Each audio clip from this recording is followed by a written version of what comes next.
શું કહો સરપંચ? કોઈ નહીં, બટાકા કરી રહ્યા હતા. નક્કી હું બટાકા કરી નાખે ભૂખ ભેગા.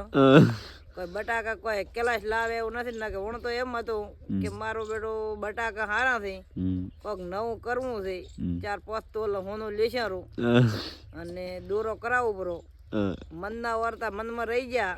આ તો ભૂખ ભેળા કરવાના છે. આ તો ભૂખ ભેગા કરી નાખ્યા. કરવા તો જ્યાં કોઈ હાથમાં પકડવા આવતો નથી અને કોઈ તાકતા નથી. આ કે છે વેપારી આવે છે વેપારી તો એવા ઉડે છે ને પાછા છે કે ચમ નકે અમારો બટાકો એટલે હાઈ ક્લાસ એક ચમ બટાકો ખાતીનું એટલું શાક મસ્ત બને. બટાકા તો આપણે શું કહેવાય ઓણ કમબેક નહીં કરવા જીધું, પણ આવતી સાલ જરૂર કમબેક થશે. એટલે કોઈના મનમાં એવું હોય કે પડી જા તો પડી નહીં જા, અને પડી તો ઊભા કરવા તમે ના આવો. તમે હાસી પર વળી વાવે છે ને વળી પર ઊભા થઈ જાય છે.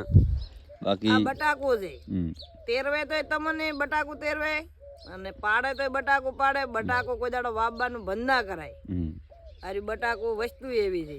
બટાકું એવું કરીને વાવવાનું કે ઘોડો થાય ઘોડવાલમાં નાખે થાય પાતાલમાં એક હાથું થાય એમ કરીને તો વવરાય ને સરપંચ.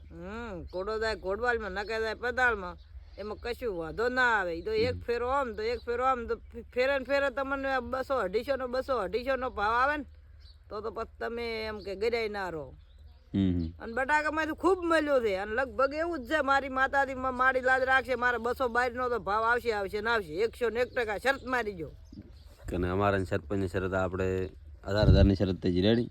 1,000 ની શરત થઈ ગઈ રેડી. અને અમારે હવે મેળવાના. હવે જેવા ભાવ આવશે એ આપણે બીજા બ્લોગમાં કહે છે.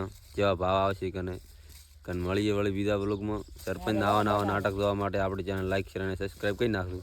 બાકી તમે બટાકા જોઈ લો. આખો ઢગો ફેદવા હતો ને તો નહીં પણ ઢોકવાનો વખો આવી જાય છે. એટલે મળીએ બીજા બ્લોગમાં. જય માતાજી.